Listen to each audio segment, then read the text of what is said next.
իհարկե առանձին դժվարություններ կլինեն, եթե հատկապես այդ գործընթացը շատ արագ սպասելի տեղի ունենա եւ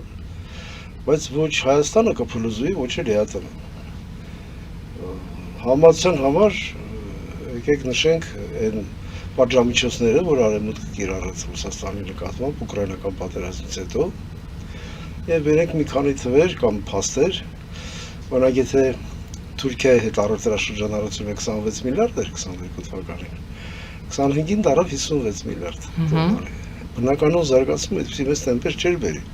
Ակնհայտ է, որ վերարտահանումներ էր, այսինքն եթե ապրանքը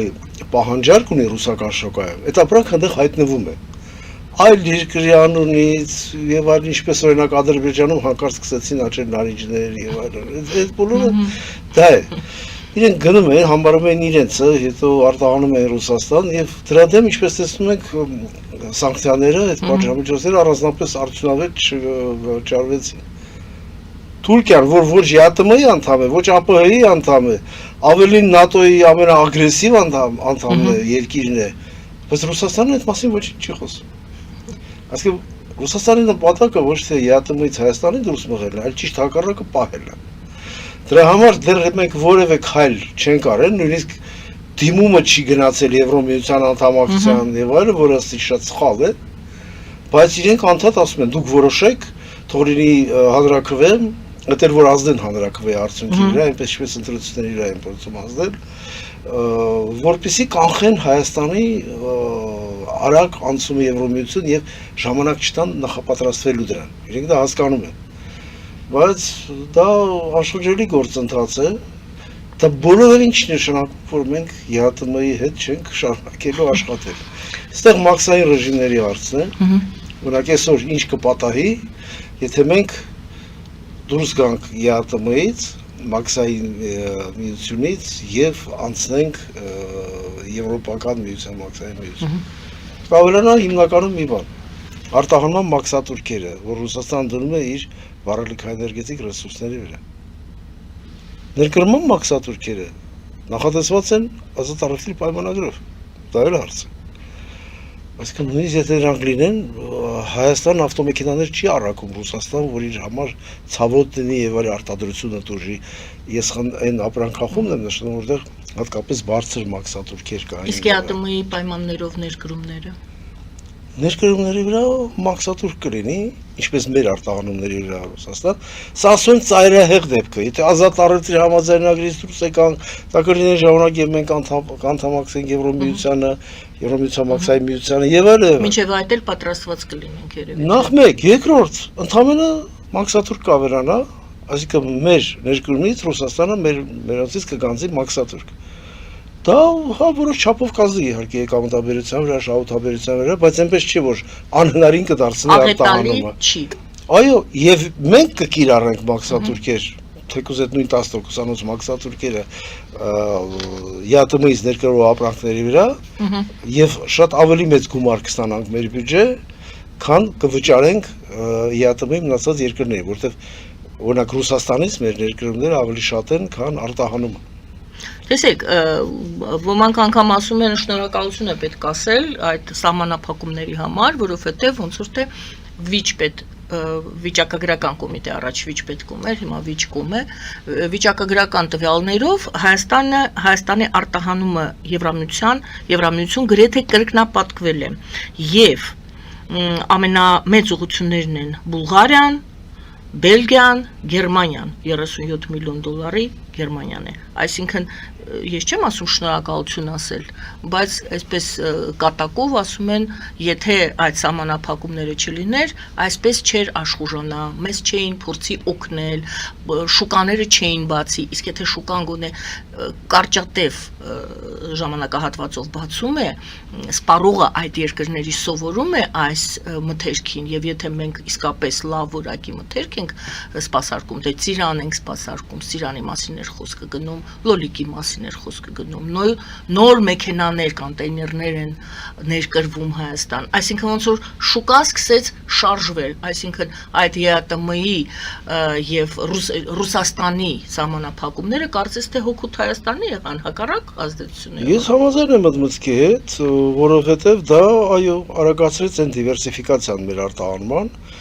արտահանման աշխարհագրության, որի մասին մենք բազմից խոսել ենք, այդ թվում նաև ձեր հաղորդումների ընթացքում, որ դա պետք է անպայման արվի հնարավոր ռիսկերից խուսափելու համար։ Հիմա տեսակ այդ ռիսկերը ի հայտ եկան։ Լրիվ թերադրված գեոքաղաքական, քաղաքական նպատակադրումներով Ռուսաստանի տեղը, դերը, դիրքը, հարավային Կովկասում առհասարակ, շատ բան է կապված Հայաստանի հետ իրականում, բայց դա շատ արագացրեց նույն ռիսկերի դեմ պայքարելու մեր հաստատակամությունը։ Եվ այո, ես այդ առումով լավատես եմ, որ արտահանումները դեպի Եվրոպա կարողանան։ Աջակցությունը բավականին մեծ է։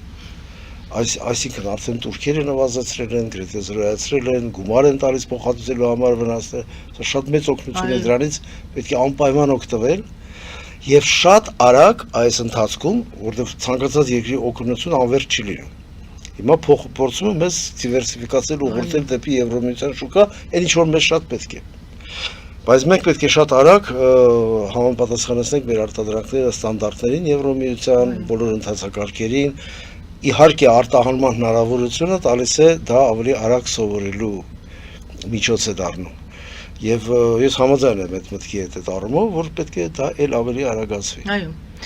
փաստորեն խթանեց Ռուսաստանի սահմանափակումները, հակառակ ազդեցություն ունեցան այս առումով տնտեսության տեսակետից, եւ իմ հարցն է, տնտեսություն մենք հասկացանք ամենայն դեպս Հայաստանում այդպիսի տպավորություն է, եթե ես սխալվում եմ, ամենայն դեպս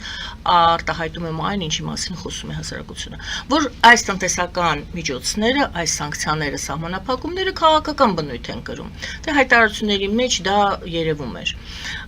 Արդյոք արդյունավետ է ընդհանրապես սանկցիաները տվյալ դեպքում Հայաստանի հետ կապված այդ նույն լոլիկ, պամիդոր, չգիտեմ, ելակ եւ այլն։ Ընդհանրապես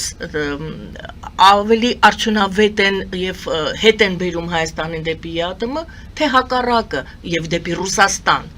թե հակառակ ազդեցությունն են ունենում։ Տեսեք, տնտեսության տեսակետից մենք տեսանք դիվերսիֆիկացիայի պահը, որ խթանվեց, ոնց որ տեղից շարժվեց։ Քաղաքական տեսանկյունից ավելի շատ հակված կլինեն հետ գնան դեպի ԵԱՏՄ եւ Ռուսաստանի հետ սիրով շարունակել պարտադրված ընկերությունը, թե հակառակ ազդեցությունը։ Բնական է, որ հակառակ ազդեցություն ունի եւ միշտ է ունեցել, որ ավելի շատ արդեն հույս չեն կապում Ռուսաստանի շուկայի հետ, կամ ԵԱՏՄ-ի, եթե մնացած երկրներն են դրա միանում, եւ ավելի շատ հույս կապում են եվրոպական շուկայի հետ։ Ոչ միայն եվրոպական, այլ երկրների հետ էլ, դիվերսիֆիկացնելու առումով։ Դա ճիշտ հակառակ էֆեկտն է ունենում, որը մեզ համար շատ ձեռնտու է։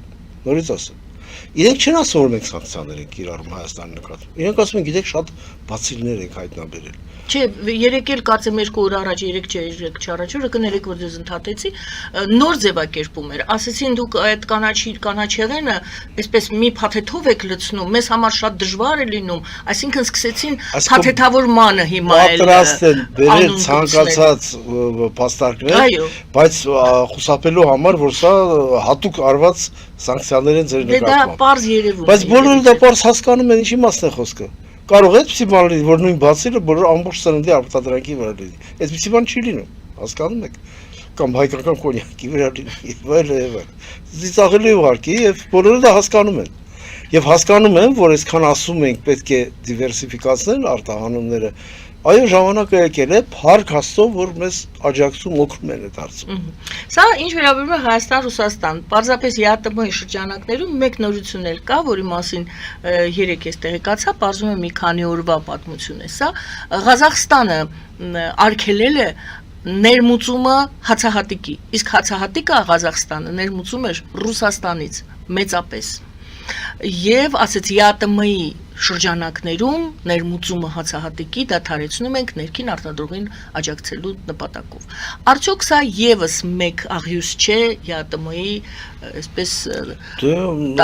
կարելի է այդպես էլ ասել, բայց նաեւ պետք է հասկանալ, որ ցանկացած երկիր մտածում է իր պարենային անվտանգության, տնտեսական անվտանգության մասին,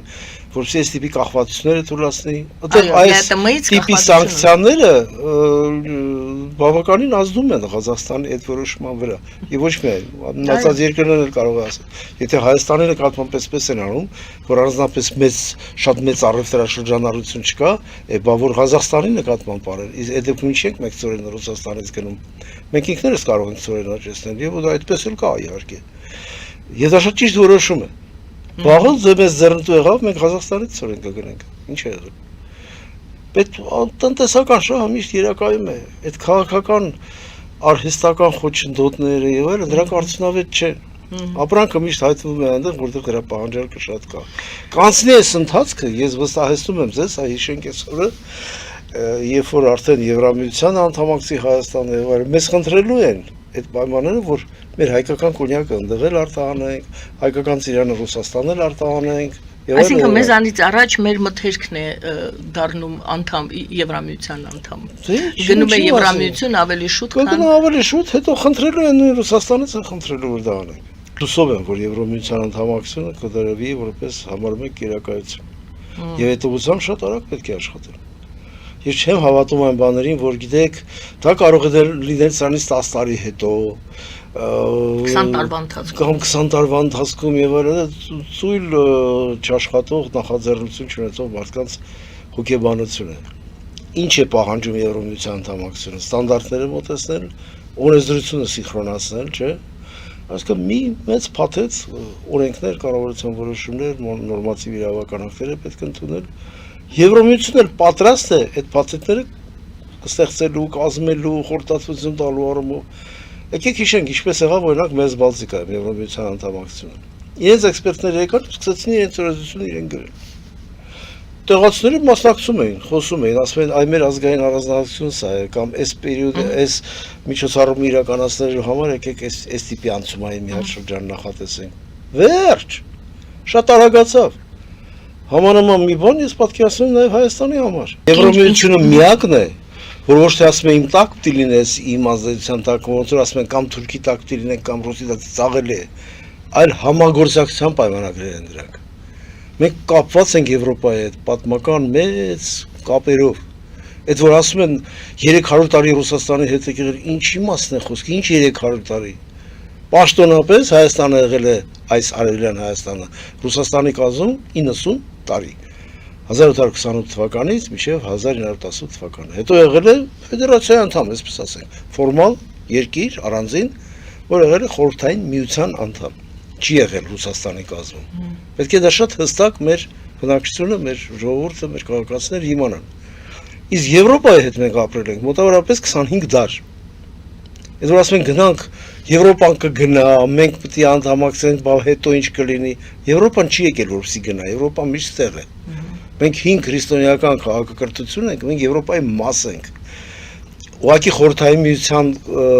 մեջ մտնելը կամ Ռուսաստանի կազմում լինելը մի բավականին երկար ժամանակով դա այդ երկաթև հարակույրերը տարանջատեցին։ Եվ եվրոպացիները մի քիչ զգուշավոր էին մեզ մոտենում անկախության առաջի տարիներին, ես դա զգացել եմ ինքս, բայց ընդամենը 10-12 տարի հետո սկսեցին հալվել այդ բոլոր սառցե պատերը։ Իրենք հիմա համարում են որպես իսկապես հին քրիստոնեական եւ եվրոպական քաղաքակրթություն։ Շատերը արևմտյան Եվրոպայից գալիս են, թույլ տվեք երկիրը չնշել, ասում են, մենք ստեղ Հայաստանում մեզ ավելի Եվրոպա ենք զգում, որպես հին քրիստոնեական քաղաքակրթություն, քան շատ Եվրոմիության երկրներ, ու կամ որոշ Եվրոմիության որովհետեւ մեզ համար սա բնականon վիճակ է։ Բնական իրենք են սովորել դարեր, հազարամյակներ շարունակ։ Տեսեք, հին Ռոմից սկսել ենք, ինչու՞ թե Լադայից, հին Ռոմ,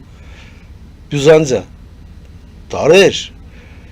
հետագայում ամբողջ Եվրոպայի առանձին երկրների ուղղակի կապեր, սկսած կրթություն ստանալուց, մշակութային կապերից, վերջացրած տարանցիկ երկիր լինելով այդ նույն մետաքսի ուղու այդ ճանապարհի մի մասը Հայաստանում էր անցնում։ եւ գնում էր հայ առևտրականները շատ լավ կապեր ունեին նույն Վենետիկի հետ, Իտալիայի հետ։ Էլ չեմ ասում շատ գիտնականներ, արվեստի գործիչներ անընդհատ եւ կապը Եվրոպայի հետ էր։ Եվ Եվրոպան շատ լավ էր մեզ ճանաչում։ Պլյուս հետո ամբողջ հայությունը ծրվեց նաեւ Եվրոպայով ցեղասպանությունից հետո 1915 թվականի։ Իրենք հայերին շատ լավ գիտեն։ Հայերին աջակցել են, հայերին պաշտպանում են։ Մենք շատ մեծ ընդհանրություններ ունենք։ Փոխներգործություն կա, լեզվի, մշակույթի, մտածողության, այս բոլորը ընդհանուր է մեզ դարձնում։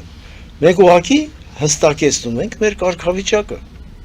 Դրա համար եմ ես անհամբեր եւ գտնում, որ պետք է շատ օր առաջ այդ թիմը տրվի Եվրոմիության անդամակցության։ Այսինքն մենք վերադառնում ենք մեր բնականոն վիճակին։ Այո, այն վիճակը, որ միշտ է եղել, դարեր շարունակ է եղել։ Էլի հույսը Եվրոպայել է եղել, եվրոպական միապետների մոդել են գնացել հայերը իրենց ազգագրական պայքարի ընթացքում։ Տեսեք, հույս բառն եք օգտագործում, դա է հիմնականում։ Ասում են ինչու ես հույսը նրա վրա դնում։ Ինչ են շանկում հույս։ Հույսը մենք պետք է միայն մեր վրա դնենք։ Բայց հույս կապել այսինչ կամ այնինչ Եվրոպական երկրի, Եվրոմիության ընդհանուր առմամբ կամ Միացյալ Նահանգների հետ, որ մեր շահերը եւ իրենց շահերը